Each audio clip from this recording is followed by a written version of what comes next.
नमस्कार, स्वागत है आप सभी का। आप देख रहे हैं पा ब्रेकफास्ट, आपके साथ मैं हूं नेहा। आइए देख लेते हैं कि मंगलवार की सुबह अंतर्राष्ट्रीय बाजारों से कैसे संकेत हैं। तो लंबी छुट्टी, नए साल की छुट्टी मनाने के बाद आज से कई बाजारों में हम कारोबार की शुरुआत होते हुए देखेंगे। एसजीएक्स निफ्टी 70 अंकों की कमजोरी के साथ कारोबार करता हुआ दिखाई दे रहा है। इसके अलावा जो कुछ एशियन मार्केट्स खुले हैं उनमें भी कुछ हल्की कमजोरी के साथ ही शुरुआत होती हुई दिख रही है, आधे से 0.5%। कुछ एक मार्केट्स यहां पर ट्रेड करते हुए दिखाई दे हैं। जापानीज मार्केट आज वैसे बंद है। कमोडिटी मार्केट की भी हुई है शुरुआत और वहां पर हमने देखा लोअर लेवल से कुछ रिकवरी बुलियन में एटलीस्ट देखने को मिली है। कच्चा तेल या नेचुरल गैस, ओवरऑल एनर्जी में हमने ऊपरी स्तरों से प्रेशर देखा। बाकी मार्केट्स भी जैसे जैसे खुलेंगे हम उनके बारे में आपको कमेंट्री और अपडेट्स देते रहेंगे। लेकिन कहाँ रखनी है नजर, कौन से महत्वपूर्ण ट्रिगर्स हैं, सारी डिटेल लेकर इस समय दीपांशु हमारे साथ स्टूडियो में जुड़ चुके हैं। दीपांशु, मॉर्निंग, बताइए। आज फाइनली सारे मार्केट्स खुल जाएंगे तो बैक टू नॉर्मल। अब क्योंकि ये जो क्रिसमस का न्यू ईयर वीकेंड होता है तो 2 हफ्तों से जो बहुत ही सुस्त आपने लो वॉल्यूम एक्शन देखा है, आज से या ऑलमोस्ट कल से आप एक्सपेक्ट कर सकते हैं कि नॉर्मलाइज हो जाएंगे। उससे पहले जैसा आप बता रही थी, एसजीएक्स निफ्टी थोड़ी कमजोरी दिखा रहा है। अमेरिकी फ्यूचर्स अब ट्रेड करना शुरू हो गए हैं। आज शाम को अमेरिकी बाजार भी खुलेंगे तो वहां पर भी आप सुस्ती ही देख रहे हैं। करीब 100 पॉइंट नीचे आपको डाउ फ्यूचर्स दिखेंगे और आधे % की गिरावट नैस्डैक फ्यूचर्स में भी आते हुए दिख रही है। एशिया में जापान के बाजार आज बंद हैं, बट जो बाकी के एशिया के बाजार खुले हैं वहां पर थोड़ा मिला जुला एक्शन है। अब थोड़ी कमजोरी ज्यादा बनती हुई दिख रही है। तो कोरिया करीब 2% नीचे है। सिंगापुर का जीडीपी डेटा आया है। वैसे आप कह सकते हैं Q4 की उनकी जीडीपी 2.2% है, अनुमान 2.1% का था तो थोड़े अनुमान से बेहतर है। बट जो उनकी सालाना जीडीपी है 2022 की, वो 3.8% पर आई है, 2021 के मुकाबले में आधी होकर आई है। तो थोड़ा डिसअपॉइंटमेंट वहां से भी दिख रहा है। देखते हैं कैसा एक्शन बनेगा। पर फिलहाल एशिया के बाजारों से और अमेरिकी फ्यूचर से उतने अच्छे संकेत आपको नहीं आते हुए दिख रहे हैं। यूरोप की बात करें तो यहां पर कल का सेशन अच्छा रहा। यूके के बाजार तो वैसे बंद थे, बट जर्मनी और फ्रांस में अपने अच्छी तेजी देखी। जर्मनी 1% ऊपर था, वहीं फ्रांस लगभग 2% आपको ऊपर क्लोज होते हुए दिखा। तो वहां पर थोड़ी मजबूती थी। थोड़ा इन्फ्लेशन कूल ऑफ के संकेत आ रहे हैं, तो इसकी वजह से हमने देखा कि कुछ सेक्टर्स अच्छी तेजी में थे। ऑटो सेक्टर में आपने अच्छी खरीदारी देखी। साथ ही हमने देखा कंज्यूमर शेयर्स में भी पॉजिटिव एक्शन था। एनर्जी शेयर्स में भी आपने पॉजिटिविटी देखी। हालांकि बैंक शेयर्स थोड़े मिले जुले थे यूरोप के, तो ठीक ठाक एक्शन था। यूजुअली हम यूरोप की बात करते नहीं है, बट एक मौका मिला है यूरोप के बाजार भी देखने का, तो वहां पर भी थोड़ा स्टॉक स्पेसिफिक एक्शन देखा। बट ओवरऑल पॉजिटिविटी बनी हुई थी। यूएस की बात करें तो ऑफकोर्स लंबे वीकेंड के बाद, न्यू ईयर की छुट्टी के बाद आज यूएस के बाजार खुलेंगे और 2-3 चीज़ें जो हमें ट्रैक करनी पड़ेंगी। एक तो वहाँ पर उनका मैन्युफैक्चरिंग पीएमआई डेटा आएगा। कल हमने देखा भारत का जो मैन्युफैक्चरिंग पीएमआई आया था वो तो अच्छा आया था, बट चीन का मैन्युफैक्चरिंग पीएमआई काफ़ी डिसअपॉइंटिंग आया था। तो वो एक रिफ्लेक्शन दिखा रहा है कि क्यों चीन में आप कमजोरी देख रहे हैं और बाकी एशिया में कमजोरी देख रहे हैं। आज यूएस का मैन्युफैक्चरिंग पीएमआई कैसा रहता है वो इंपॉर्टेंट है। कंस्ट्रक्शन स्पेंडिंग डेटा आएगा। अगेन थोड़ा इकोनॉमिक इंडिकेटर्स रहते हैं, ये सारा ट्रैक करना यहाँ पर आपको रखनी है नज़र। कल जो फेड की बैठक हुई थी आखिरी पिछले साल की, वहाँ के मिनट्स आते हुए दिखेंगे तो अगेन बाजार के लिए एक इंपॉर्टेंट क्यू बनेगा। और ऑफ कोर्स ये हफ्ता ही इंपॉर्टेंट है क्योंकि महीने की शुरुआत है, तो जॉब्स डेटा आएगा। कई सारे देशों का आने वाले कुछ हफ्तों में, कुछ दिनों में इन्फ्लेशन डेटा आने वाला है। पॉलिसी रिलेटेड काफ़ी सारे इकोनॉमिक डेटा आने वाले हैं, तो काफ़ी इंपॉर्टेंट समय रहने वाला है डेटा के लिहाज से। और साल की शुरुआत का डेटा ऑफकोर्स थोड़ा सेंटिमेंट पर भी असर करता है। टेस्ला ऑफकोर्स पिछले साल लगभग 70% की पिटाई हुई थी इस काउंटर की, ये भी फोकस में रहने वाला है। इनकी डिलीवरी का डेटा आते हुए दिख रहा है, यानी कि कितनी बिक्री उन्होंने की रही है। अगर आप Q4 की डिलीवरी के डेटा की बात करें तो 4 लाख से ज्यादा की डिलीवरीज हुई हैं। अच्छा आंकड़ा है, रिकॉर्ड क्वार्टरली डिलीवरी है, बट अनुमान 4.3 लाख का था, तो अनुमान से कम है। 2022 की बात करें तो अगेन यहां पर भी रिकॉर्ड 13 लाख गाड़ियों की इनकी डिलीवरी हुई है, बिक्री हुई है। बट कंपनी का खुद का टारगेट 14 लाख का था और पिछले साल के एनालिस्ट के मुकाबले के मुताबिक 18 लाख का आंकड़ा इन्होंने अनुमान लगाया था। तो अगेन थोड़ा अनुमान से कम ये डेटा आते हुए दिखा है। हालांकि ये कहना पड़ेगा कि 2021 के मुकाबले 2022 की डिलीवरीज में लगभग आपने 40-45% का उछाल जरूर देखा है, हालांकि कंपनी के टारगेट से कम था। तो अगेन कुछ इंपॉर्टेंट फैक्टर्स हैं जो आज शाम अमेरिकी बाजार नजर रखेंगे। कमोडिटीज में भी हमने देखा लंबा वीकेंड था। आज से सारे मेजर एक्सचेंजेस में कारोबार फिर से शुरू हो जाएगा, वहां पर रखनी है नजर। देखते हैं किस तरह का मूव आता है। वैसे सोना ऑफ कोर्स 6 महीने की ऊंचाई के आसपास है, $1830 के आसपास आपको दिख रहा है। चांदी $24 के ऊपर है एक हफ्ते की ऊंचाई पर। कच्चा तेल फिलहाल दायरे में है, बट यहाँ पर भी 1 महीने की ऊंचाई के आसपास हमने ट्रेड होते हुए देखा है, वहां पर भी आपको रखनी पड़ेगी नजर। नेचुरल गैस यहाँ पर लगातार गिरावट आ रही है, $4 के करीब नेचुरल गैस है 11 महीने के निचले स्तर पर।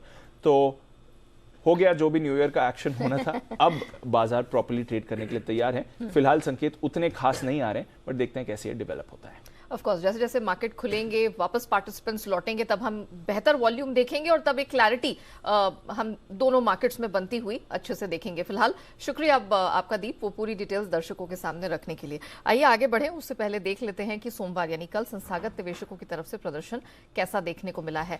तो अच्छी बात यह है कि घरेलू संस्थागत निवेशक हैं वो बिल्कुल दम दिखा रहे हैं। 750 करोड़ के आसपास की खरीद का फिगर वहां निकल कर आया है। कुछ बिकवाली जरूर कैश और एफएनओ स्पेस में हमने विदेशी संस्थागत निवेशकों की तरफ से देखिए 1600 करोड़ के आसपास का एफएनओ में बिकवाली का फिगर निकल कर आया है। अब जिस प्रकार के ग्लोबल संकेत मिल रहे हैं उन सब के बीच हमारे मार्केट्स में क्या रणनीति अपनाएं, इस पर बात करने के लिए जी बिजनेस के मैनेजिंग एडिटर अनिल सिंह भी हमारे साथ जुड़ चुके हैं।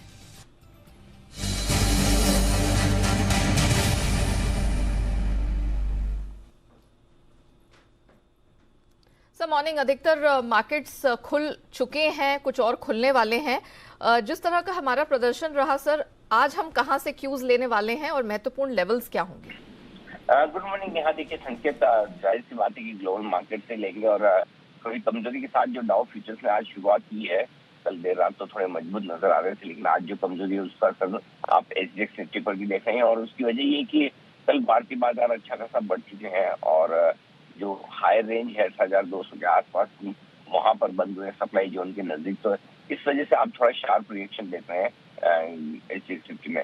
वापस से निचले स्तरों पर खरीदारी का माहौल बनेगा। वैसे खरीदारी करने के लिए सबसे बढ़िया जगह 18,000 के आसपास है।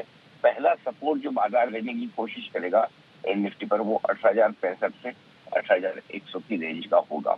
इस रेंज में सपोर्ट पहला यहाँ पर खुलकर आप थोड़ा रुकेंगे। अगर कमजोरी बढ़ी तो 17,975 18,000 ये आ सकता है, वहां पर बहुत बड़े लेवल है खरीदारी करने के लिए आपसे।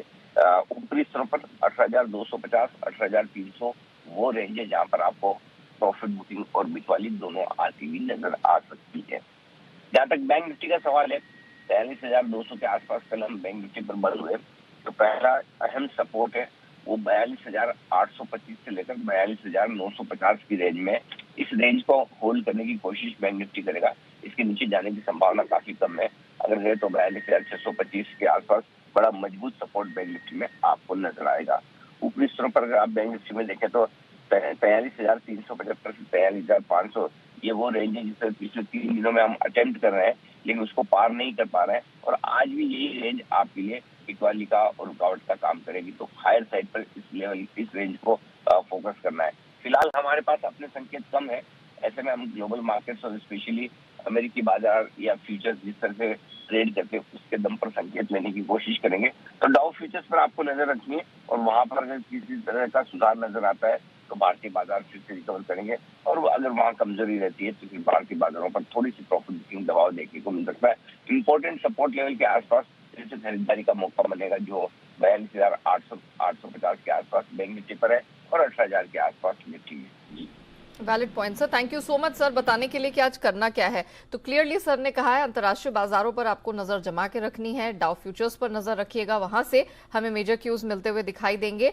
कोई भी डिप, कोई भी करेक्शन खरीद का मौका होगा 18,065 से 18,100, वहां पर आपको खरीदारी का मौका मिलेगा। 18,250 300 ये प्रॉफिट बुकिंग के भी रेंज होगी और यहां पर आपको बिकवाली का भी मौका मिलेगा।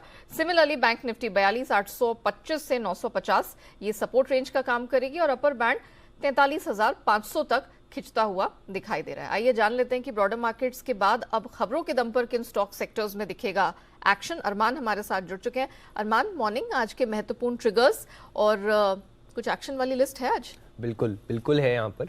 अगर आप सबसे पहले अगर आप बात करेंगे तो बैटरी स्वैपिंग पर BIS, नीति आयोग और कंपनीज की बैठक होने वाली है।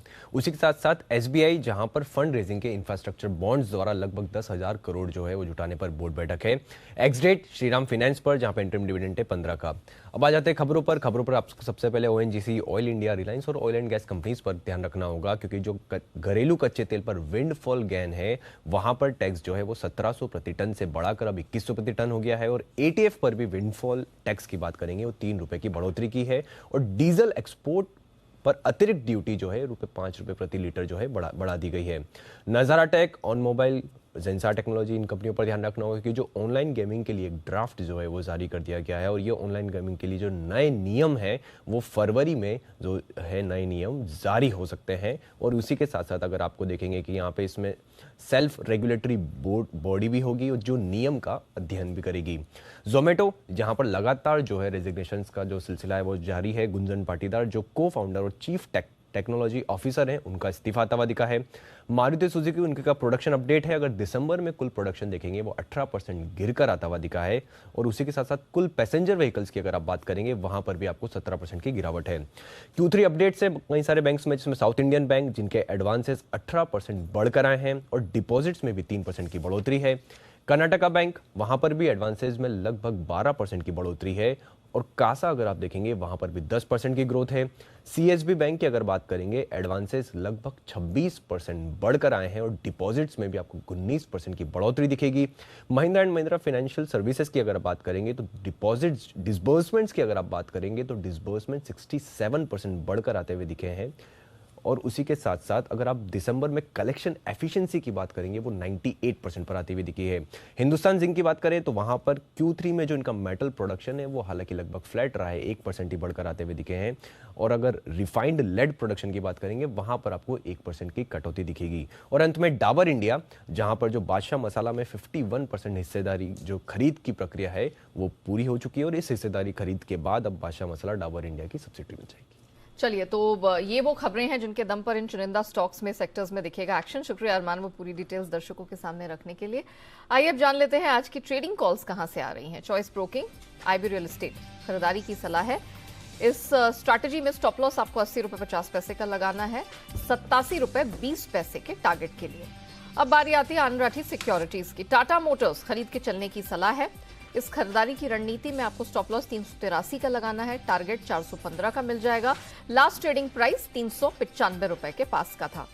और अंत में सेंट्रम ब्रोकिंग, इनकी तरफ से AB कैपिटल खरीद के चलने की सलाह आ रही है। इस स्ट्रैटेजी में आपको स्टॉप लॉस 151 का लगाना है, 162 के लक्ष्य के लिए। आइए जान लेते हैं कि बाजार में आज एक्सपर्ट्स की क्या राय बन रही है, कौन सी खास स्ट्रैटेजी वो आपके लिए लेकर आए हैं और किन शेयरों में, सेक्टर्स में आज आपके लिए कमाई के मौके हैं। सब बताने के लिए kiranjadhav.com के CEO आशीष केलकर जी हमारे साथ जुड़ चुके हैं। आशीष जी, मॉर्निंग। सबसे पहले तो यही बता दीजिए कि ब्रॉडर मार्केट्स में किस तरह का मूवमेंट आप देख रहे हैं और क्या करने की सलाह होगी। Very good morning Neha ji. Nifty की बात करें तो मैं मानता हूँ आज थोड़ा फ्लैटिश ओपनिंग देखने को मिल सकता है। और जब तक हम 18,080 के ऊपर है तो वापस एक बार एक बाउंस देखने को मिलने की पूरी संभावना है, क्योंकि 18,080 ये बहुत अहम लेवल रहेगा निफ्टी के लिए। ऊपर की तरफ अगर हम देखते तो रेजिस्टेंस मुझे दिखाई दे रहा है 18,250 के आसपास। तो मैं मानता हूं कि अगर थोड़ा नेगेटिव ओपनिंग भी मिलता है 18,080 के आसपास एक बार खरीदने की कोशिश करेंगे। और ऊपर इसका जो स्टॉप लॉस रहेगा, अगर हम फ्रेश पोजीशन इनिशिएट करते हैं तो इसका जो स्टॉप लॉस रहेगा वो रहेगा 18,030 का। ऊपर की तरफ 18,200, 18,250 के टारगेट पकड़ के चलेंगे। बैंक निफ्टी की बात करते हैं तो एक रेंज बनता हुआ दिखाई दे रहा है जो कि 400 पॉइंट का रहेगा। सपोर्ट के तौर पर 43,000 बहुत इंपॉर्टेंट लेवल है, ऑप्शन चेन डेटा भी वही सजेस्ट कर रहा है। और रेजिस्टेंस 43,400 के आसपास का रहेगा। तो निफ्टी में थोड़ा अच्छा खासा रुझान देखने को मिल सकता है। कोई भी डिप, कोई भी करेक्शन होगा, खरीद का मौका। महत्वपूर्ण सपोर्ट और resistance levels Nifty, bank Nifty के आपके सामने है आशीष जी की तरफ से। अच्छा आशीष जी, ये बताइए कि स्टॉक स्पेसिफिक एक्शन आपको कहां दिखाई दे रहा है आज? देखो, कल स्पेसिफिक ऑटो स्टॉक में स्पेसिफिक स्टॉक्स चले थे और उसमें से एक स्टॉक मुझे पसंद है, अशोक लेलैंड। इसके फ्यूचर में मेरी खरीदारी करने की सलाह होगी। कल का क्लोज 149.65 के आसपास है। स्टॉप लॉस 147.5 का लगाएंगे। 2 टारगेट रहेंगे, पहला रहेगा 153 का, दूसरा रहेगा 155 का। ओके ये तो आपने अशोक लेलैंड की बात कर ली, लेकिन हमने कल जो कह सकते हैं साल की शुरुआत है वो मेटल स्पेस में जबरदस्त एक्शन के साथ की।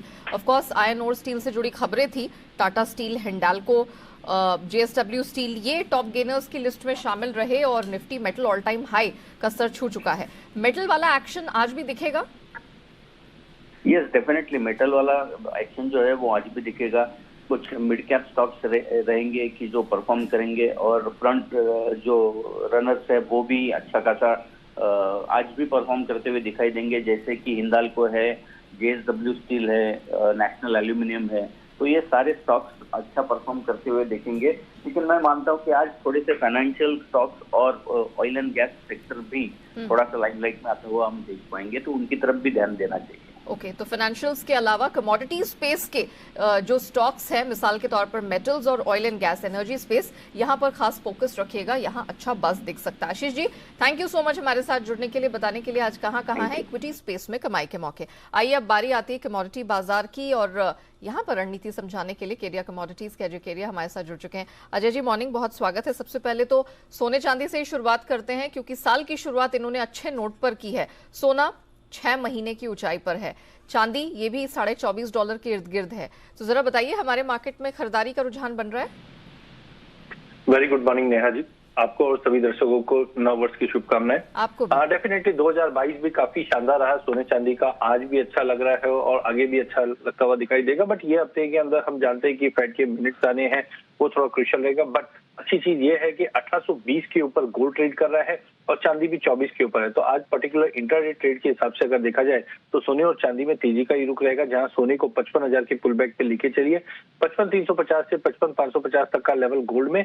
वहीं अगर चांदी की बात करें तो अभी भी 70,200 के ऊपर सस्टेन नहीं कर पा रहा है। तो अगर हफ्ते भर में 70,200-300 के ऊपर की क्लोजिंग आती है तो एक नई तेजी 72 के आसपास की आती हुई दिखाई देगी। बट इंट्राडे में मुझे लगता है 70,000 का लेवल फिर से देखने मिल जाएगा। तो बिल्कुल सोना चांदी इंट्राडे में भी लेके चलना चाहिए।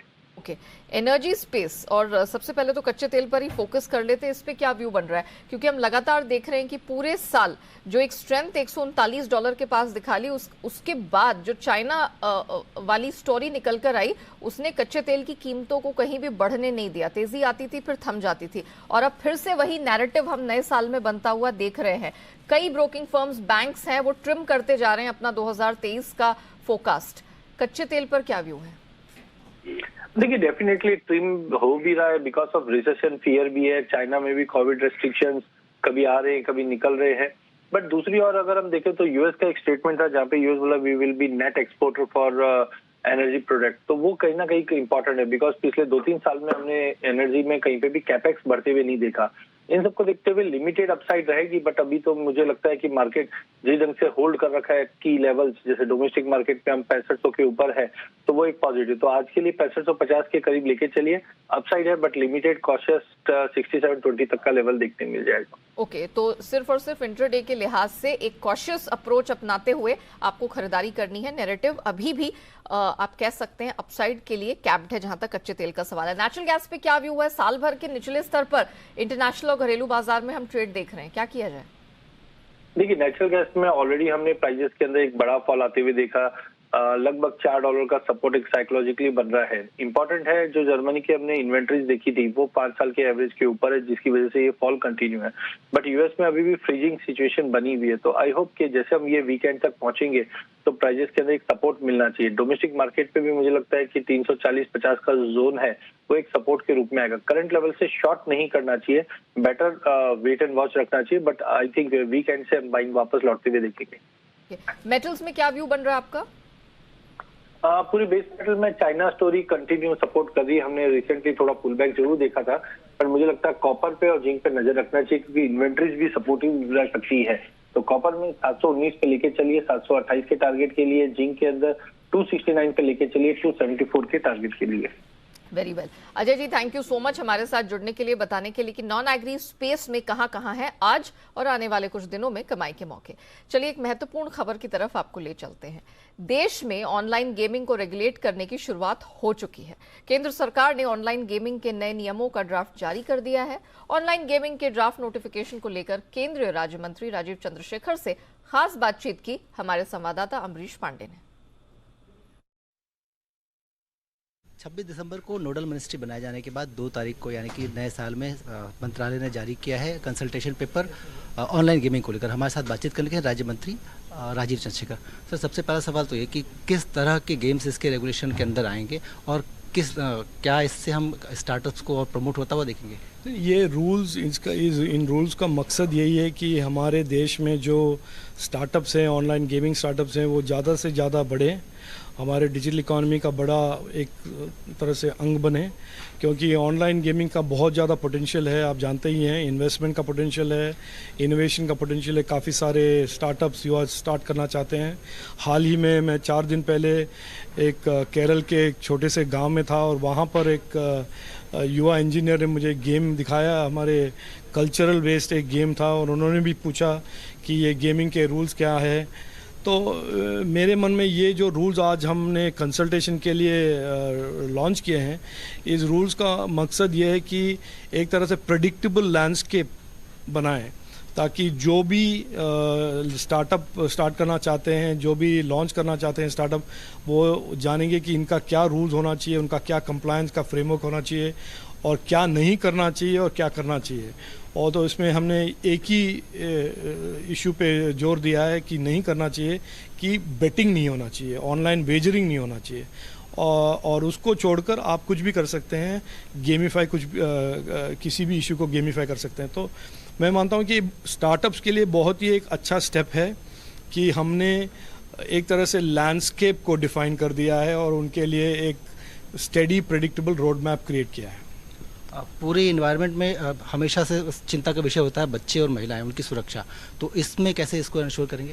नहीं, देखिए, ये गेमिंग के डोमेन में बच्चों का इशू, बच्चों का एडिक्शन का इशू, बच्चों का एक तरह से exploitation and exposure to violence का इशू, ये सब लेजिटिमेट इश्यूज़ हैं। ये आईटी रूल्स में पूरे डील नहीं होंगे। ये इसमें काफ़ी सारे ऐसे इश्यूज़ हैं जो हम डिजिटल इंडिया एक्ट में, वो जो नया एक्ट है, उसमें डील करेंगे in terms of content moderation and types of content.